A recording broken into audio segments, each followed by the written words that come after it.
తిరుపతి వెంకటేశ్వర స్వామి ప్రసాదంలో జంతువులు కలిసిందని భగవంతుడిని కూడా ఒక నీచ రాజకీయాలకు వాడుకొని కేసులు పెట్టి జైల్లో పెట్టించే కార్యక్రమాలు జరుగుతూ ఉన్నాయి. అధికారంలోకి వచ్చిన తర్వాత మేము ఏం మంచి చేసామని చెప్పుకునే పరిస్థితి ఒకటి కూడా లేదు. పలాన్ని మంచి చేసాం, పలాని సంక్షేమం చేసాం, పలాని అభివృద్ధి చేసాం. ఏదైనా చేస్తుంటే గత ప్రభుత్వంలో జగన్మోహన్ రెడ్డి గారు చేసినవి ఎన్నికలు అయిపోయిన తర్వాత వాటికి రిబ్బన్ కట్టింగ్లు చేసి దాన్ని మైలేజ్ తీసుకోవటం తప్ప తాను మొదలుపెట్టి ముగించింది ఏంది అంటే శూన్యం. సంక్షేమం ఏంట్రా అంటే శూన్యం. ఈ రాష్ట్రాన్ని అభివృద్ధి ఏ విధంగా దిశగా తీసుకెళ్తున్నాము అంటే దాడులు చేయించడం, నోరెత్తిన వాళ్ళ మీద కేసులు పెట్టించడం, జైల్లో పెట్టడం, ఇదే కార్యక్రమం జరుగుతూ ఉంది. ఈరోజు కాపు నాయకులైన రాంబాబు మీద ఏ విధంగా ఇంటి మీద దాడి చేశారు, ఏ విధంగా ఆఫీస్ ధ్వంసం చేశారు. ఇళ్లలో ఆడవాళ్ళు ఉన్నారు, పిల్లలు ఉన్నారు, అయినా లేకుండా దాదాపు వందలాది మంది వెళ్ళి ధ్వంసం చేయటం. నిన్న ఇక్కడ మైలవరంలో మాజీ మంత్రివర్యులు బీసీ నాయకుడు జోగి రమేష్ అన్న ఇంటి మీద ఆయన ఇంట్లో లేనప్పుడు వీడియోలు చూసాం. పెట్రోల్ బాంబులు ఇంటి మీద వేయటం, అవి మంటలు రేగటం. ఒకవేళ నిజంగా అది దార్బంధరాలు తగిలి ఇబ్బంది అయ్యింది, ఒకవేళ ఇంట్లో కానీ వెళ్ళి ఉంటే, ఇంట్లో ఆడవాళ్ళు ఉన్నారు. ఈరోజు వాళ్ళు తెలుగుదేశం పార్టీలో ఆడవాళ్ళు అంటే వాళ్ళ పార్టీలో మాత్రమే భార్యలు, చెల్లెళ్ళు, కూతుర్లు ఉంటారు, అక్కలు. వేరే పార్టీకి సంబంధించి అయితే మాత్రం దౌర్జన్యాలు చేసినా, ఇళ్ల మీద ధ్వంసాలు చేసినా, ఇళ్ల మీద పగలగొట్టినా ఇబ్బందిలే. ఆయన పార్టీలో బీసీ నాయకులు ఉంటే బీసీ నాయకులు, ఆయన పార్టీలో కాపులు ఉంటే వాళ్ళే కాపు నాయకులు.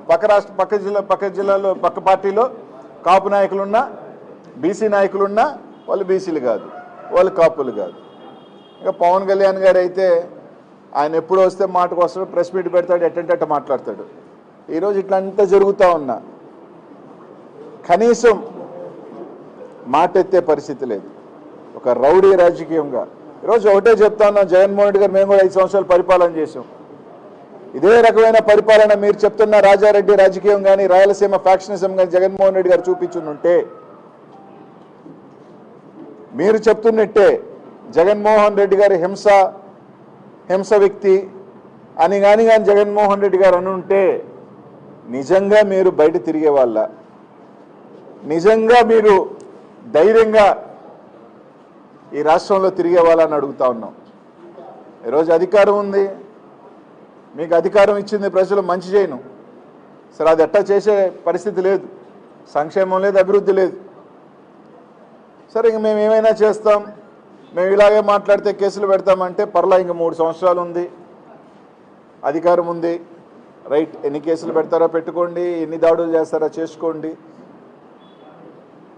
మీరు ఎంత బంతిని గోడ కేసు కొడితే బలంగా వెనక్కి అలాగే వస్తుంది. 2029లో ఈ రాష్ట్ర ప్రజలు తీర్పిస్తారు. ఇదే విధంగా కానీ మీరు కొనసాగితే తప్పకుండా ఇంతే రెట్టింపుతో మీకు కూడా బలంగా ఇలాంటియే ఇంతకన్నా పెద్ద ఎత్తున జరుగుతాయి. అక్కడ చంద్రబాబు నాయుడు గారు వయసు పెరిగిపోతూ ఉంది, ఆయన కొడుకు ఇంక చెప్పనే అక్కర్లే. ఏమన్నా మాట ఎత్తితే పోలీసులను అడ్డు పెట్టుకోవటం, ఏమన్నా అంటే రండి ఏమైనా చేస్తామని మాట్లాడుతున్నారు తెలుగుదేశం నాయకులు. అది మళ్ళీ చెప్తా ఉన్నాం, పోలీసుని పక్కన పెట్టి ఈ కేసులు, అరెస్టులు ఇవన్నీ పక్కన పెట్టి వైఎస్ఆర్ కాంగ్రెస్ పార్టీ, తెలుగుదేశం పార్టీ తేల్చుకుందామా అంటే దానికని సిద్ధం అంటే చెప్పండి, సిద్ధం. మీరు అన్ని పక్కన పెడదాం, అంతేగాని 100 మందిని పోలీసులు తీసుకొచ్చి కేసులు పెట్టి రాత్రి కాదు. పోలీస్ వ్యవస్థను పక్కన పెట్టి రండి, మీరిళ్ళ మీదకా మా ఇళ్ళ మీదకా ఎవరిళ్ళ మీదకైనా సిద్ధమే, దేనికైనా. మీరు అనుకుంటున్న ఎవరు ఫ్యాక్షనిస్ట్లా, ఎవరు తెగిస్తే అందరూ ఎవరేం కాదు, డిసైడ్ అయిన తర్వాత ఎవరైనా కానీ మంచి రాజకీయం కాదు. జగన్మోహన్ రెడ్డి గారు గత 5 సంవత్సరాలలో కూడా మేము ఎప్పుడు కూడా ఇట్లాంటి రాజకీయాలు చేయలేదు, జగన్మోహన్ రెడ్డి గారు ఎప్పుడూ చేయలేదు. అది మంచి చెప్తున్నాం. ఇదే విధంగా కానీ కొనసాగితే దీనివల్ల ఎవరినో భయపడిపోతాము, దీనివల్ల ఏదో మేమేదో తోకలు ముడిచిపోతాము, ఏదో వెనక్కి వెళ్ళిపోతాం అంటే అది జరగదు. మీరు చేసే కొద్దీ వైఎస్ఆర్ కాంగ్రెస్ పార్టీ కార్యకర్తలు ఇంకా రోడ్డు మీదకి వస్తారు. మీరు చేసే కొద్దీ రెచ్చగొట్టే కొద్దీ ఇంకా ధైర్యంగా ఈరోజు ముందుకు వస్తారు. ఎవరు ఇక్కడ బీసీ నాయకులు కానీ కాపు నాయకులు కానీ ఇంకెవరి నాయకులు మీరు భయపడితే బెదిరిపోయేదానికి ఎవరు సిద్ధంగా లేరు. వైఎస్ఆర్ కాంగ్రెస్ పార్టీ ఖచ్చితంగా అందరికీ వైఎస్ఆర్ కాంగ్రెస్ పార్టీ పెద్ద నాయకుడికి కార్యకర్తకి అండగానే ఉంది.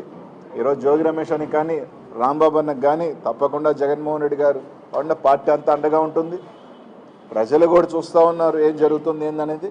తప్పకుండా బుద్ధి చెప్పే రోజు దగ్గరలోనే ఉంది. మహా అంటే ఇంకా 3 సంవత్సరాలు రైట్ 3 ఇయర్స్ మీకు నచ్చింది చేసుకోండి, కేసులు పెట్టుకోండి. ప్రతి ఒక్కరికి కూడా ఒక ఎక్స్పైరీ డేట్ ఉంటుంది. ప్రతి ఒక్కరికి కూడా ఒక ఎక్స్పైరీ డేట్ ఉంటుంది. మీ ఎక్స్పైరీ డేట్ 2029. కాబట్టి అంత లోపల నచ్చింది చేసుకోండి, పెట్టుకోండి. అందరి మీద కేసులు, జైళ్ళు ఏం చేసుకోవాలి. కానీ ఇళ్ల మీదకి వచ్చే సంస్కృతి మాత్రం ఖచ్చితంగా ఇది మంచి పద్ధతి కాదు. ఇళ్లలో ఆడవాళ్ళు ఉంటారు, మహిళలు ఉంటారు, వాళ్ళకి రాజకీయాలు అంటే సంబంధం లేని వ్యక్తులు, పసిబిడ్డలు ఉంటారు. జరగరాంది జరిగితే ఎవరు బాధ్యత వహిస్తారు? అన్నారో లేదో తెలియదు కానీ ఒక మాటకి రాష్ట్రం అంతా తిరిగి కన్నీళ్ళు పెట్టి తిరిగారు మీరు.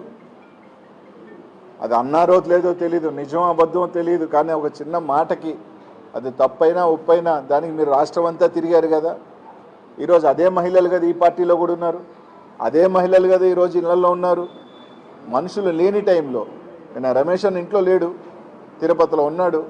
ఈరోజు ఇంట్లో మీదకి దాదాపు ఒక 100 మంది గుంపు మగోళ్ళు వచ్చి ఆ విధంగా పెట్రోల్ బాంబులు వేసి యాసిడ్లు వేసి మంచి పద్ధతి కాదు. తప్పకుండా అందరూ మూల్యం చెల్లించుకుంటారు. ఎవ్వరూ ఏమీ అతీతులేం కాదు. ప్రతి ఒక్కరూ తప్పకుండా మూల్యం చెల్లించుకోవాల్సిన రోజు దగ్గరలోనే ఉంది. దాడిలో టీడీపీ వాళ్ళు పాల్గొన్నారని చాలా క్లియర్గా కనిపించింది.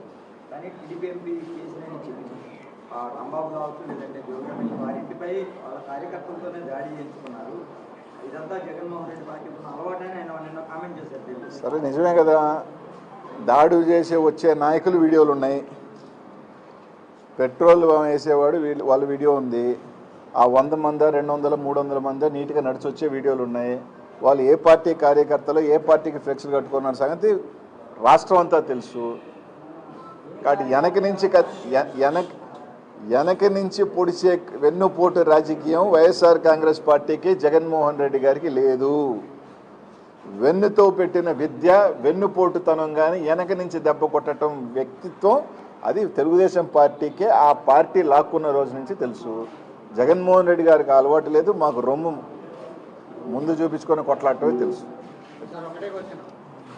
జగన్మోహన్ రెడ్డి గారు సీఎంగా ఉన్నప్పుడు అనుచిత వ్యాఖ్యలు చేశారని చంద్రబాబు ఇంటి దగ్గరికి వెళ్ళి ఆందోళన చేశారు. ఆ టైంలో నార్మల్ కేసులు ఆ టైంలో కేసులు పెట్టారు. ఇప్పుడు ఎవరైతే జోగి రమేష్ గారి ఇంటికి వచ్చి దాడి చేసిన వారి మీద ఫేస్బుక్ కేసులు పెట్టేసి ఎటువంటి సెక్షన్ లేకుండా ఇంటికి పంపించారు బెయిల్ మీద. అప్పుడు దాడి చేసిన వాళ్ళ మీద అరెస్ట్ చేసి జైలు పంపించారు. ఇప్పుడు నార్మల్ కేసులు పెట్టడం మీరు ఎంత పడుతుంది? ఆ రోజు సంబంధించి కూడా మీరు తీసుకుంటే జోగి రమేష్ అన్న ఏ రోజు కూడా ఒక నిరసనగా చేశారు తప్ప ఎక్కడా కూడా అది కూడా ఎక్కడ ఆపేశారు? చంద్రబాబు నాయుడు గారు ఇంటి దగ్గరికి పోయారా? లేదు.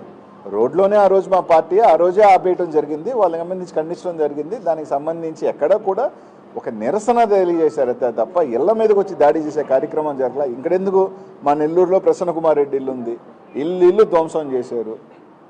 కోర్టుకి వెళ్ళి కేసులు పెట్టించుకోవాల్సిన పరిస్థితి వచ్చింది. తర్వాత నిన్న రాంబాబు అన్నది, ఈరోజు ఇక్కడిది.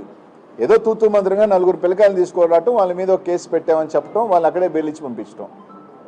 మళ్ళీ ఏదైనా అంటే అసలు గంజాయిని ఈ రాష్ట్రంలో తెలుగుదేశం వచ్చిన తర్వాత విచ్చలవిడిగా ఎందుకు పెరుగుతుంది అంటే ఇట్లాంటి వాళ్ళని గంజాయిని అమ్మించడం, తాగించడం, వాళ్ళని మోకు చేయటం. ఈరోజు మీరు తీసుకుంటే ఇప్పుడు జిల్లాల్లో గంజాయి మర్డర్లు కానీ గంజాయి దొంగతనాలు కానీ గంజాయి ఈ రాష్ట్రంలో ఎక్కడ ఎక్కువ ఎందుకు జరుగుతుంది? వీటిలన్నిటికీ కారణాలు ఏంటి? వీళ్ళందరినీ గంజాయి అమ్మేయటం, దానికి బానిసలు చేయటం, ఒక పోగేయటం, ఒక బ్యాచ్ని జరిగినప్పుడల్లా వాళ్ళని మీద ఇళ్ళక మీద పంపించడం, దానికి ఒక నలుగురు నాయకత్వం వహించడం, ఇదే జరుగుతూ ఉంది రాష్ట్రంలో. వాళ్ళకి తూతు మంత్రిగా బెయిలిచ్చి పంపించడం.